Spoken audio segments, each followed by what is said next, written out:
This guy said, out of the 100 men that go into war, 10 shouldn't even be there. 80 of them are just targets. 9 do most of the fighting. 1 is a warrior. It's a true quote to life. I saw it going through training. I saw it everywhere I went. There's so many people who just show up to life that shouldn't even be around. There's few people who do all the work. I wanted to be part of that 9, and I'm working towards being that 1. And that's just how I live my life. So I never read anything. You know, I could barely read, you know. I watched a lot of movies, and I was really big into visualization. I always equated working out to struggle. And I struggled my whole life, but I ran from it. So I started realizing, man, I gotta start facing the struggle, and I gotta be mentally strong for the struggle. So that's why I started coming up with, like, I'm training for life. Mentally, I'm training for life. I'm not training for, like, to lift 400 pounds. And I found out on my own pretty much, is that through discipline, through self-discipline, through repetition, through tons of repetition of the same thing that you don't want to do, and that's the key thing. Through repetition of things you don't want to do, you develop mental, like an armor for your mind. You start to armor your mind, because your mind's like, okay, we suffer every day. It's what we do. We do stuff that sucks every day. So then when the suck stuff comes, you're ready for it. And that's how I started coming up. You know, I just started being very uncomfortable, and now it's like just a way of life. That's the big thing, man. And that's why it was important for me to finally realize, stop being all these fake people I used to be, stop being afraid. There was no growth until I cut myself down to nothing, to the person I really was, the real human being. And once I found out who I really was, that's when I started growing. I was trying to build on top of a lied foundation. You can't build a house on the foundation. So I had to get down to the actual mineral soil of who I was, and that's when you can start real growth. It starts to peel all those layers away, all those artificial layers away. If you're willing to suffer and go back in the grind, that internal dialogue you have with yourself when you're in misery and you're uncomfortable, it's a real, scary, unfiltered, no lying dialogue between you and yourself. And people know exactly what I'm talking about when you're in a bad spot in life and your mind is saying all kind of shit. That's who you really are. That's the real you. No Rocky Balboa moments going on up there. You're like, hey, you know, it's round 14. Let's come on, we got this. No, it's like, I'm out of here, man. This is crazy. That's where the growth happens. When you're able to stay in that moment and talk yourself back into the suck of wherever you're going through, and you start stripping those layers away, but as you're stripping those layers away, you're building calluses in your mind. That's where the growth starts to happen, is when you have to force yourself to stay in it. You can't leave it. So what's your excuse? Is it too cold where you live? Is it too hot where you live? Does it rain too much? Now it's time for some real talk. Maybe you're the only black person applying for a job. Maybe you're the only female. Maybe you're the only gay person. Maybe that's in your head. Maybe that's your excuse for not being better. Life's a real big picture. When I was young, all those things got in my head. Black, not smart enough, single mom, all that own space in my head.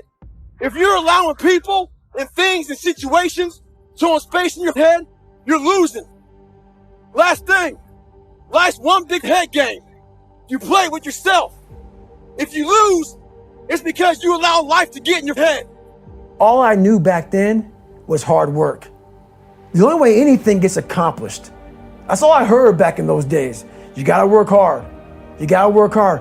I can't get this paragraph. I can't remember what's in this paragraph to pass this test to get in the military. Read it again. Still not getting it. Read it again. But if you're not getting it, write it out. And that's how I started learning. Okay, well, I gotta write out everything I do. And then write it out again, and write it out again. And guess what happened? I got it. I can't swim. I'm negative buoyant. Go back again. I can't swim. Go back again. Go back again. Go back again. I got it.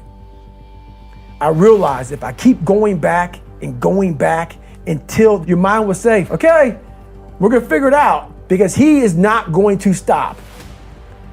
It's not like I'm gonna try one more time. No, it's just like alarm clock goes off, boop, we're going back. I can't read right, we're going back. I gave myself no way out, and my mind realized that. They said, okay, we're gonna adapt and overcome now. I always fix the things on the surface. So if I couldn't read and write, I learned to read and write. I would always fix these things on the surface level. And so whenever something hard would raise its ugly head, I didn't have any kind of tools to handle it. I'm like, man, I thought I fixed this already, man.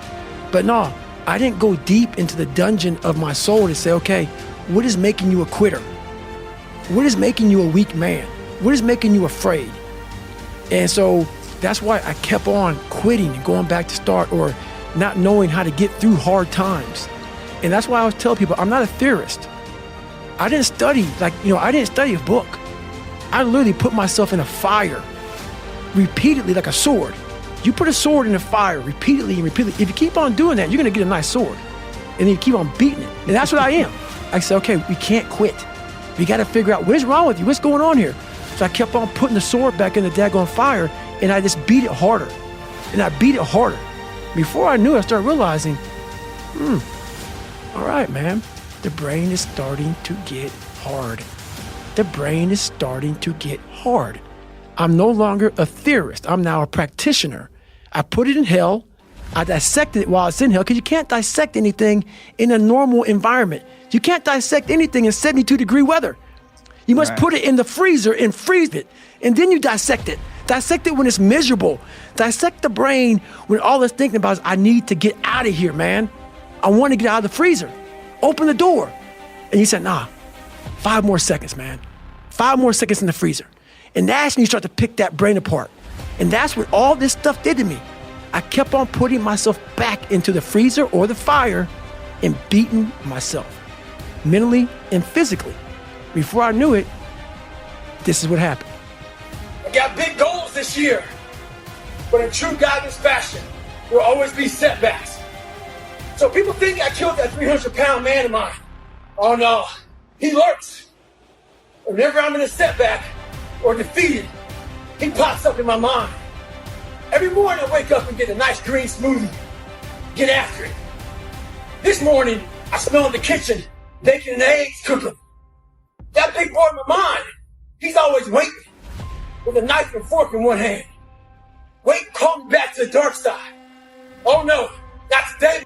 I know how you look. I know how you sound. There'll always be complications and setbacks before the finish line. We must be ready for them. Stay hard. I'm not driven by the business. I make a very small salary from being retired from the military. That's all I need. I'm a minimalist. Give me a backpack of ground to sleep on and a pull-up bar and some running shoes and a Subway sandwich, and I'm straight. I believe in patience. I'm a patient dude. I can watch a piece of grass grow for 20 years because I know that this is how you get somewhere in life. By being that monk-like mentality and being able to watch something grow very calmly, patiently. And that's all I'm doing right now. It's not about money. It's not about people knowing me. I don't care if you like me.